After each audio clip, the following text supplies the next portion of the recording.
नमस्कार विद्यार्थी मित्र, आज आपण BA द्वितीय वर्ष चतुर्थ सत्रातील भूगोलाच्या अनुषंगाने असणारा आपला पेपर हवामानशास्त्र भाग 2 याचा आपण विचार करत आहोत. मित्रहो, BA सेकंड इयर हवामानशास्त्र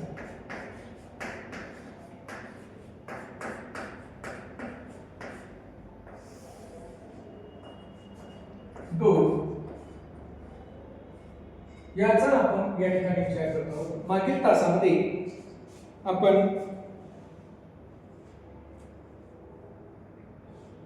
गडगडाटी वादळ किंवा गडगडाटी वादळे यांचा अभ्यास या ठिकाणी केला.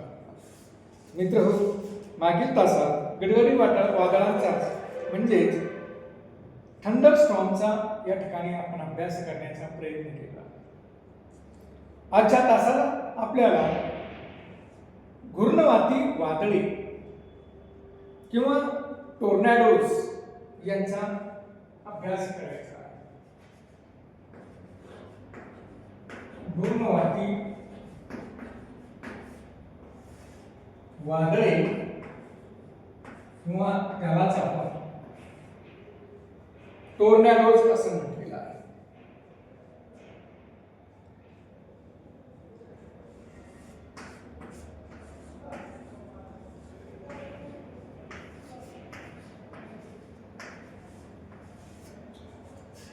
घूर्णवाती वादळे किंवा टोर्नाडोज यांचा या ठिकाणी विचार किंवा अभ्यास या ठिकाणी करायचा आहे. मित्रहो, जगातील सर्व प्रकारच्या वादळामध्ये अत्यंत विनाशकारी अशा प्रकारचं जर वादळ असेल तर ते सर्वात जास्त विनाशकारी किंवा सर्वात जास्त विध्वंसक अशा प्रकारचं जर वादळ या ठिकाणी कोणतं म्हटलं जात असेल तर ते आहे घूर्णवाती वादळ किंवा ज्याला आपण टोर्नाडोज असं म्हणतो. या घूर्णवाती वादळांचा आकार लहान तसेच यांचा कालावधी देखील कमी असतो. म्हणजे अल्प काळासाठीच जरी हे वादळ असलं तरी अत्यंत विध्वंसक, अत्यंत विनाशकारी अशा प्रकारचे हे वादळ आहे. विध्वंसक शक्तीमध्ये या घूर्णवाती वादळांचा सर्वात वरचा क्रमांक लागतो.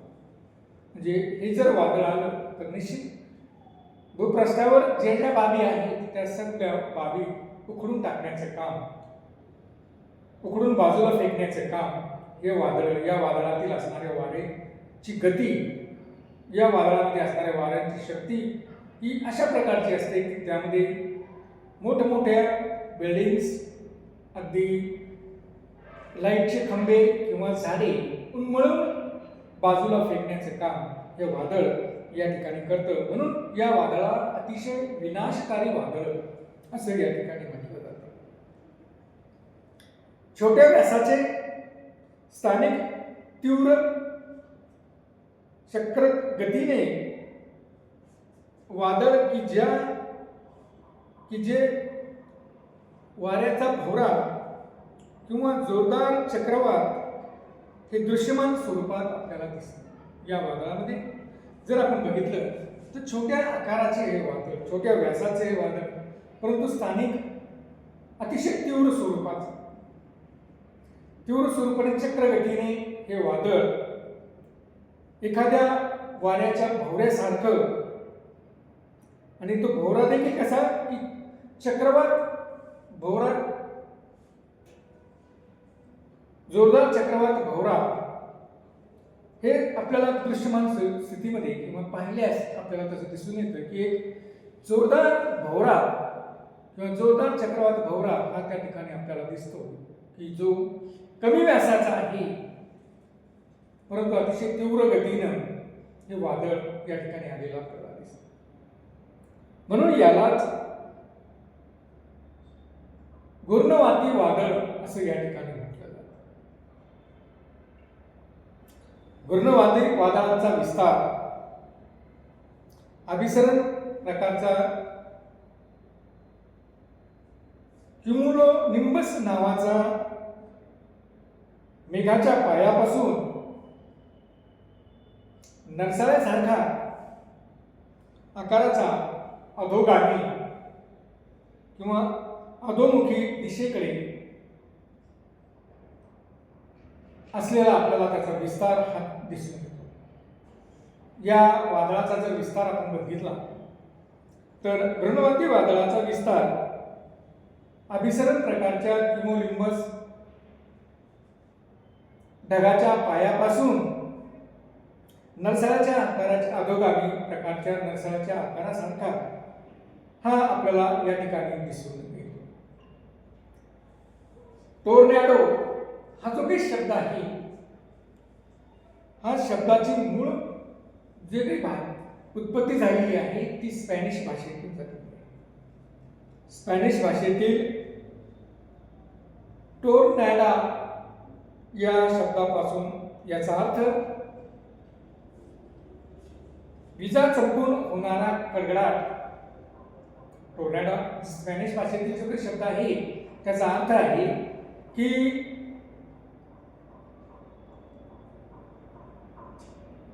विजा चमकून होणारा कडकडाट अशा प्रकारचा अर्थ या टोर्नाडो या शब्दापासून झालेला आहे.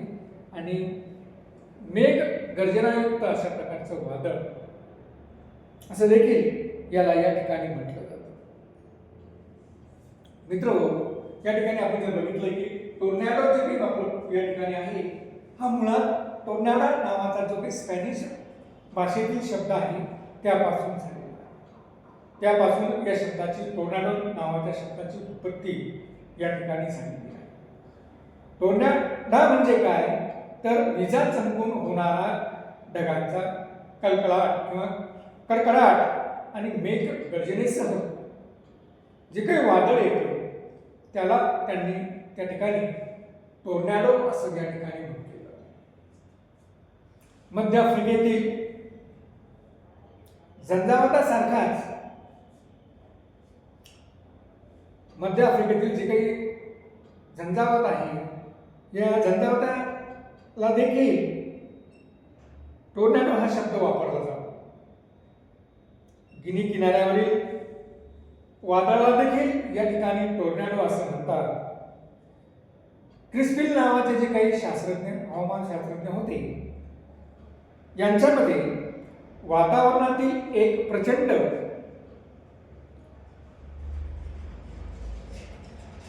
वातावरणातील हे एक प्रचंड असं वादळ असून कमी दाबाच्या भागाकडे चक्राकार गतीने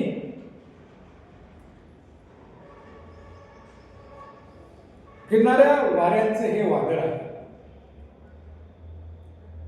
काही ठिकाणी आकस्मिकरित्या अतिशय तीव्र कमी दाबाचे केंद्र निर्माण झाले तर अशा ठिकाणी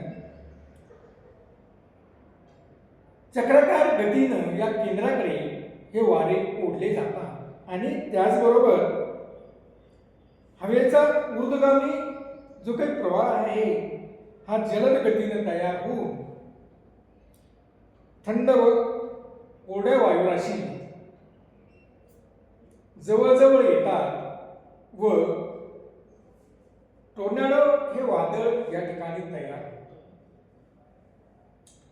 मित्रहो, या ठिकाणी आपण जर बघितलं तर टोर्नॅडो नावाचं जे काही चक्रीवादळ आहे या चक्रीवादळाच्या संदर्भामध्ये टोर्नॅडो नावाच्या या वादळाच्या संदर्भामध्ये असं म्हटलं जातं की जगातील अतिशय विध्वंसक प्रकारचं हे वादळ आहे. म्हणजे अतिशय विनाशकारी. निश्चित याचा व्यास किंवा याचा आकार हा लहान असतो परंतु कमी कालावधीमध्येच अतिशय जास्त प्रमाणात विध्वंस निर्माण करण्याची शक्ती या वादळामध्ये आलेली आपल्याला दिसून येते. हे जे काही वादळ आहे याला जे काही गर्भवाती वादळ आहे किंवा आपण टोर्नॅडो असं म्हणतो तर टोर्नॅडो नावाचा जो काही शब्द आहे हा मूळ भाषेतील स्पॅनिश टोर्नॅडा म्हणजे विजा चमकल्यानंतर होणारा कडकडाट, विजा चमकून होणारा कडकडाट या अर्थानं हा शब्द या ठिकाणी घेतलेला आहे. या प्रकारची वादळे मध्य आफ्रिकेमधील जे झंझावत आहे त्यांचा देखील या वादळामध्ये समावेश होतो. तसंच जे काही गिनीच्या खातामध्ये किंवा गिनीच्या किनारपट्टीच्या प्रदेशामध्ये देखील जी काही वादळे होतात ती देखील याच प्रकारची अतिशय विध्वंसक अशी वादळे आपल्याला असलेली दिसून येतात. हवामान शास्त्रज्ञ क्रिस्फिल्ड यांनी असं म्हटलं आहे की ही जी काही टोर्नाडो नावाची वादळ आहे ही एक प्रचंड असं वादळ आहे की जे वादळ कमी दाबाच्या केंद्राकडे चक्राकार गतीने फिरणाऱ्या वाऱ्यामुळे निर्माण झालेली आपल्याला दिसून येते. आकस्मिकपणे जर कमी भाराचे केंद्र निर्माण झाले तर या कमी भाराच्या केंद्राकडे चक्राकार गतीने आणि ऊर्ध्वगामी गतीने हवेचा जो काही जलद असा प्रवाह निर्माण होऊन थंड व कोरड्या वायुराशी जवळजवळ येतात व त्यामुळे या टोर्नाडोची निर्मिती झालेली आपल्याला दिसून येते. प्रामुख्याने ही जी काही टोर्नाडो वादळे आहेत ही समशीतोष्ण कटिबंधातील किंवा समशीतोष्ण कटिबंधीय आवर्तातील थंड वायुराशीचा आणि टोर्नाडो च्या निर्मितीचा अतिशय घनिष्ठ संबंध असलेला आपल्याला दिसतो. जर आपण बघितलं तर आपल्याला असं दिसतं की समशीतोष्ण कटिबंधामध्ये किंवा मध्य कटिबंधामध्ये जे आवर्त आहे या आवर्तातील थंड ज्या काही वायुराशी आहे या थंड वायुराशीचा या टोर्नाडो निर्मितीशी अतिशय घनिष्ठ संबंध असलेला आपल्याला दिसतो. आता या टोर्नाडोची रचना कशी असते ही आपण या ठिकाणी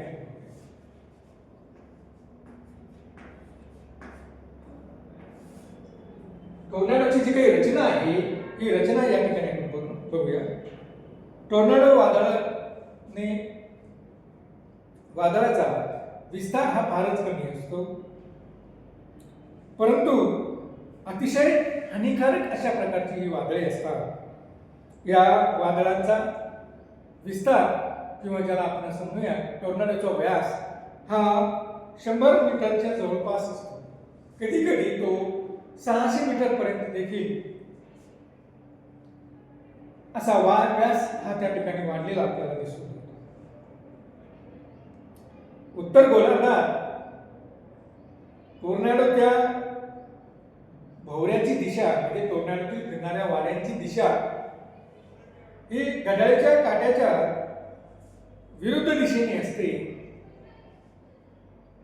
या वादळामध्ये नरसाळ्याच्या आकाराचा मोठा व लंबवत अशा प्रकारचा ढग तयार होतो की जो ढग किमोलोनिंबस प्रकारचा असतो. त्याचा अरुंद भाग एक स्तंभासारखा भूपृष्ठापर्यंत येतो. म्हणजे नरसाळ्याच्या आकाराचा हा भाग साधारणतः नरसाळ्याच्या आकाराचा असा भाग हा या टोर्नाडो या वादळाचा आपल्याला दिसून येतो. त्याचा अरुंद असा भाग हा भूपृष्ठाच्या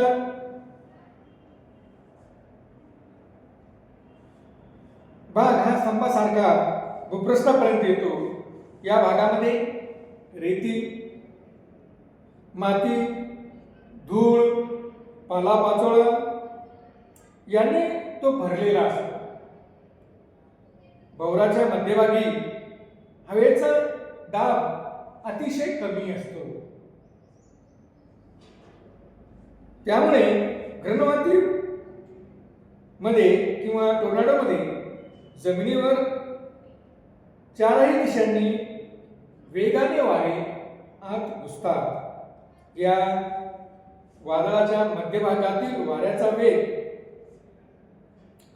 व हवेचा भार अजूनही कोणाला नोंदवता आलेला नाही.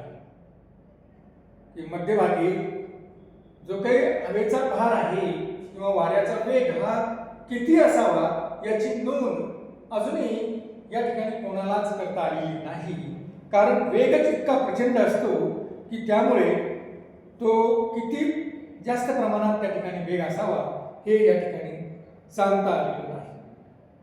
कारण त्याच्या मार्गातील यंत्रसामग्री, कारण ते वारे इतके प्रचंड वेगाने वाहतात, त्याच्या केंद्रामध्ये इतके प्रचंड वेगाने वारे वाहताना आपल्याला आढळतात की जी काही यंत्रसामग्री भार नोंदण्याची असेल किंवा वाऱ्याची गती नोंदण्याची असेल तर ती त्या ठिकाणी नष्ट झालेली किंवा नष्ट होऊन गेलेली आपल्याला दिसून येते.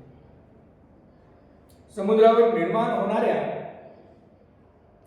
टोर्नेडोला जलस्तंभ किंवा जलशुंडा असं देखील म्हणतात.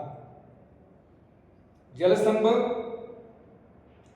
चीन व जपानच्या समुद्रावर निर्माण होतात.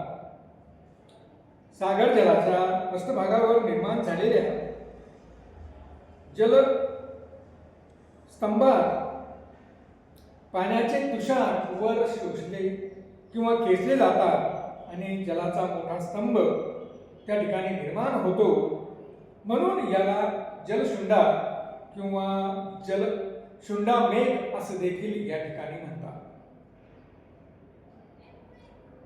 मित्रहो, या ठिकाणी आपण जर बघितलं तर टोर्नेडोची एकंदर रचना जर आपण या ठिकाणी बघितली तर आपल्याला असं दिसून येतं की टोर्नेडो हे वादळ,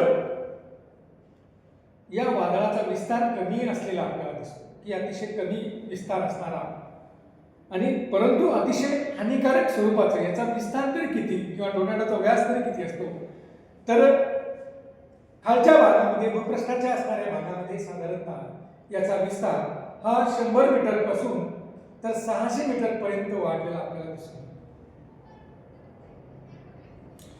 जर याची वाऱ्याची दिशा जर बघितली की टोर्नेडो वादळातील वाऱ्याची दिशा, तर उत्तर गोलार्धामध्ये घड्याळीच्या विरुद्ध बाजूने या टोर्नेडो वादळाची दिशा ही आपल्याला दिसून येते. या वादळामध्ये नरसाळ्यासारखा भाग आकाराचा एक मोठा लंबवत अशा प्रकारचा ढग, नरसाळ्याच्या आकाराचा असा मोठा असा लंबवत ढग या ठिकाणी निर्माण झालेला आपल्याला दिसतो. ही नरसाळ्याचा आकार आहे आणि असा हा किमोनोनिम्बस नावाचा ढग हा या ठिकाणी निर्माण झालेला आपल्याला दिसतो की ज्यामध्ये जो खालचा भाग आहे हा अतिशय अरुंद असतो. खालचा भाग अरुंद आणि वरच्या भागामध्ये ते पसरट होत गेलेला आपल्याला दिसून येतो. या भूपृष्ठाकडील असणाऱ्या भागामध्ये माती, रेती, पालापाचोळा अशा प्रकारे हा भाग, खालचा भाग भरलेला आपल्याला दिसून येतो किंवा धूळ या प्रकारे तो माखलेला आपल्याला दिसून येतो. वाऱ्याच्या या वादळाच्या मध्यभागी जर आपण बघितलं तर अतिशय कमी दाब असल्यामुळे चोहू बाजूने या वारे या वादळामध्ये ओढले जातात. अतिशय गतीनं अशा पद्धतीनं वारे या मधल्या भागामध्ये ओढले गेलेले आपल्याला दिसून येतात.